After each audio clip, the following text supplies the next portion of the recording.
Jim Chalmers, thanks for coming in. What's your overall assessment of the government's economic plan? Well, nothing in this budget, Leigh, makes up for almost a decade now of attacks on people's wages and job security and pensions and Medicare. It's a pretty desperate political ploy when the country needed a plan for the future. It doesn't make up for the fact that people's real wages are falling. We've got $1 trillion in debt with almost nothing to show for it. And all we've done here, or all the government's done here, is take a whole bunch of economic challenges before the election and push them to the other side of the election. So it's very short-sighted, very desperate, very panicked.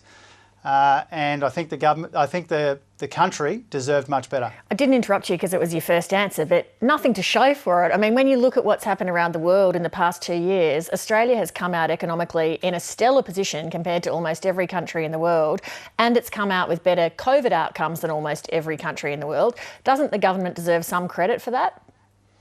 Oh no, Leigh, we should do better than the rest of the world. We've got some tremendous advantages. You know, we've said, for example, when it comes to the unemployment rate, we want that to be as low as possible. That's been falling in welcome ways. But the big challenge in the economy, the big risk in the economy, the big risk of another 3 years of this government is that wages are falling, real wages are falling again. We do have that $1 trillion in debt. I don't think we've got enough of a legacy to show for all of that money that's been borrowed. We've got this big cash splash before the election, and hidden in the budget papers is at least $3 billion in cuts, which the government won't come clean on until after the election. And so I don't think the self-congratulation from the Treasurer is warranted when Australian working families dealing with the skyrocketing costs of living and falling real wages are falling further and further behind. You mentioned cost of living. The Treasury papers note, as I said to Josh Frydenberg, that household disposable income is up 11% in the past 2 years. Inflation's less than half of that. Are politicians overstating cost of living pressures for political reasons? Of course not. You know, we've got petrol prices, grocery prices, building materials, rent, all going through the roof at the same time as real wages are going backwards. And so we do have families under genuine cost of living pressure. And the government is now pretending to care about those cost of living pressures because Scott Morrison has to call an election in the next fortnight. If they cared about cost of living pressures, they wouldn't have spent the best part of a decade coming after people's wages and job security.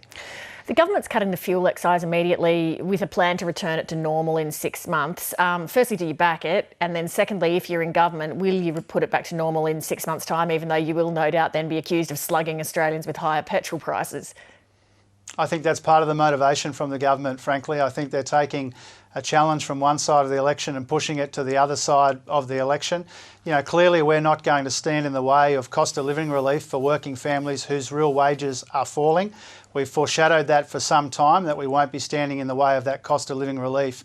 But it is a fact under a government, I think, of either political persuasion. It'd be very hard to see any government being able to afford to maintain this fuel excise cut after the price of fuel goes up in September. I think one of the motivations from the government is to take this problem from March 2022 and just to delay it until September 2022.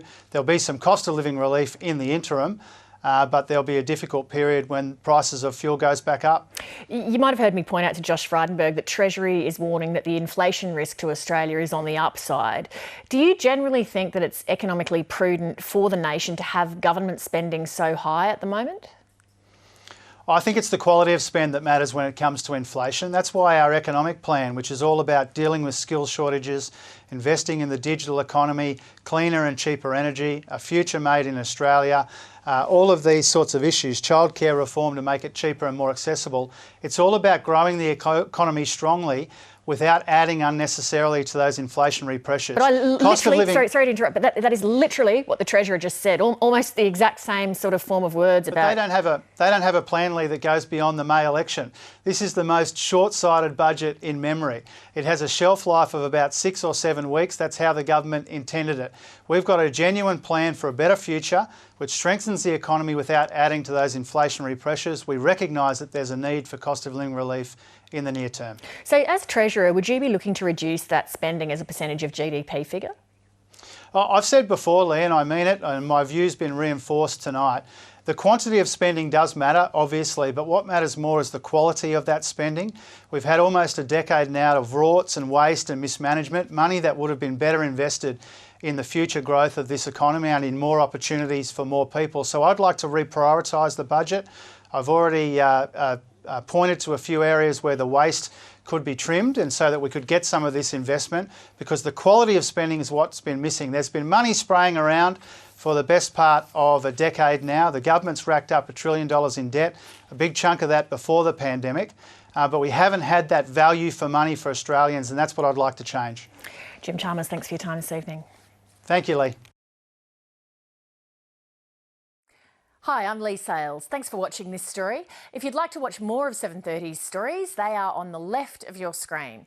And tap on the button below to subscribe and get the latest from ABC News.